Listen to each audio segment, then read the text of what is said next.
एक ऐसा शहर जहां हर गली एक कहानी कहती है, जहां मंदिरों की घंटियां और मंत्रों की गूंज आत्मा तक पहुंचती है, जहां इतिहास, आध्यात्मिकता और रोमांच एक साथ जीते हैं। ये कोई साधारण शहर नहीं बल्कि नेपाल की धड़कन काठमांडू है। लेकिन क्या आपने कभी सोचा है कि यह शहर इतना खास क्यों है? क्यों लाखों लोग हर साल यहाँ खींचे चले आते हैं? आइए जानते हैं इस अद्भुत नगरी के अनसुने रहस्य और इसकी छुपी हुई खूबसूरती को। काठमांडू का रहस्यमयी इतिहास, झील से शहर बनने तक। क्या आप जानते हैं कि काठमांडू कभी एक विशाल झील हुआ करता था? माना जाता है कि महर्षि मंजुश्री ने अपनी तलवार से पहाड़ काटकर इस झील को सुखाया और तब जाकर इस पवित्र भूमि पर इंसानों ने बसना शुरू किया। लेकिन असली रोमांच तो अब शुरू होता है। लिच्छवी वंश, उन्होंने मंदिरों और स्तूपों से काठमांडू को एक धार्मिक केंद्र बनाया। दूसरा, मल्ला राजवंश, इस शहर को कला, संस्कृति और वास्तुकला का स्वर्ग बना दिया।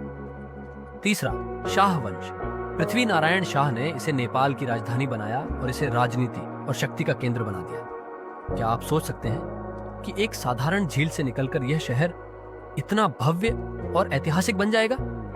वो जगह जहां रहस्य और आस्था साथ चलते हैं। एक पशुपतिनाथ मंदिर, जहां मृत्यु भी मोक्ष का द्वार बन जाती। कहते हैं यहां जलने वाले हर शव की आत्मा सीधा मोक्ष की ओर जाती है।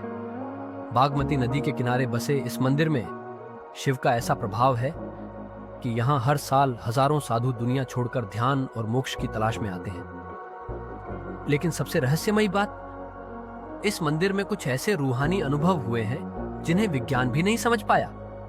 दूसरा, स्वयंभूनाथ स्तूप, जहां हर रात कुछ अजीब घटता है। इस प्राचीन स्तूप को मंकी टेम्पल कहा जाता है। लेकिन क्या आप जानते हैं कि यहाँ रात के समय कुछ रहस्यमयी घटनाएं होती हैं?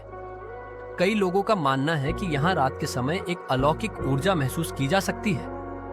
यहाँ से काठमांडू शहर का दृश्य इतना मनमोहक होता है कि आपको लगेगा कि आप किसी दूसरी दुनिया में आ गए हैं। तीसरा, काठमांडू दरबार स्क्वायर, जहाँ इतिहास जिंदा है। ये कोई साधारण महल नहीं बल्कि सदियों पुरानी कहानियों का जीता जागता उदाहरण है। यहाँ की गलियों में चलते हुए आपको लगेगा कि आप किसी ऐतिहासिक फिल्म का हिस्सा बन गए हैं। काठमांडू की संस्कृति, त्योहारों का शहर जहां हर दिन जश्न होता है। काठमांडू सिर्फ ऐतिहासिक नहीं बल्कि नेपाल की सांस्कृतिक आत्मा भी है।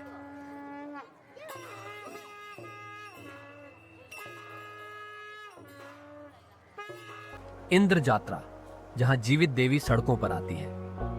क्या आपने कभी एक जीवित देवी को देखा है?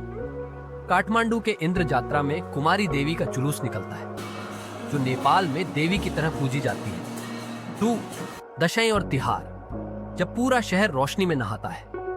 इन त्योहारों के दौरान काठमांडू की गलियां किसी जादुई नगरी की तरह चमकती हैं। यहाँ का हर घर सजता है, हर मंदिर गूंजता है और पूरा माहौल जश्न से भर जाता है। काठमांडू का स्वाद एक बार चखा तो भूल नहीं पाएंगे। काठमांडू का खाना भी उतना ही खास है जितना इसका इतिहास।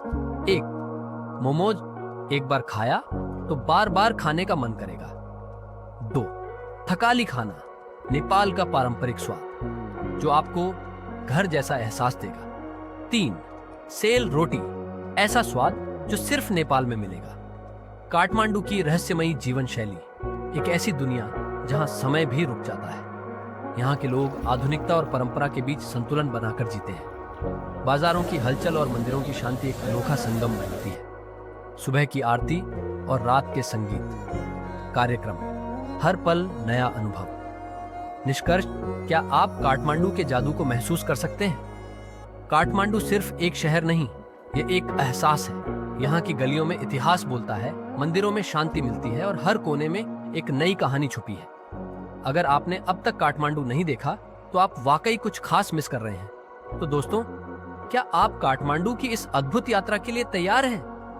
अगर हाँ, तो यह जगह आपकी बकेट लिस्ट में जरूर होनी चाहिए। वीडियो पसंद आया तो लाइक करें, कमेंट करें और चैनल को